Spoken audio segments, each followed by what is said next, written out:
riconoscete più strumenti? Uno ad ogni riga, ok? Dobbiamo riconoscere zoologia. Scatola Cultura è una cooperativa sociale mista A e B e nasce nel 2016 proprio qui nella Valle del Chiampo e poi pian piano negli anni va anche fuori da quello che è il Vicentino arrivando fino ad Udine. Nasce con 4 soci fondatori, ad oggi invece, dal 2016 ad oggi, siamo in 27, di cui 7 soci volontari che ci aiutano principalmente nelle sedi museali in cui operiamo. Principalmente Scatola Cultura si occupa dell'accessibilità ai luoghi della cultura. Nasciamo negli ambiti museali come operatori museali, ma anche culturali. Questo luogo bellissimo in cui ci troviamo è la sede del Museo Menin. Il museo per cui probabilmente si può affermare Scatola Cultura prende inizio e viene fondata dalle colleghe. Le realtà museali più lontane sono quelle di Aquileia e di Caorle, 2 musei nazionali di cui siamo gestrici sia della parte di accoglienza e di biglietteria, nel caso di Caorle anche di servizi aggiuntivi. Ci spostiamo in provincia di Padova e raggiungiamo un'altra realtà archeologica che si trova a Borgoricco.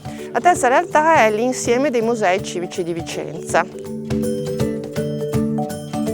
Abbiamo incrementato la nostra offerta non soltanto con i musei e quindi la didattica nei musei, ma anche all'accoglienza, ma anche a quello che è l'ambito più educativo, vale a dire dopo scuola, centri estivi in generale. Nei confronti dei bambini cerchiamo di far piacere anche le attività culturali che magari possono sembrare a volte meno appetibili rispetto a quelle sportive e quant'altro, ma invece si cerca di giocare proprio in qualche modo anche con la cultura, in modo da avere anche proprio dai bambini più piccoli della scuola dell'infanzia che imparano qualcosa divertendosi.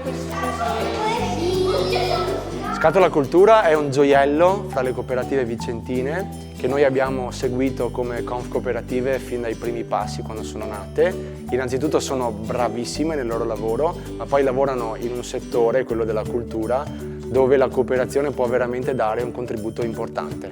Uno degli obiettivi della nostra cooperativa è proprio quello di rendere la cultura qualcosa di accogliente e inclusiva. Vogliamo veramente di cuore che tutti possano visitare e godere proprio del nostro patrimonio culturale in tutti i diversi ambiti, ma anche in tutte le diverse sfaccettature e comunque con l'uso dei nostri 5 sensi.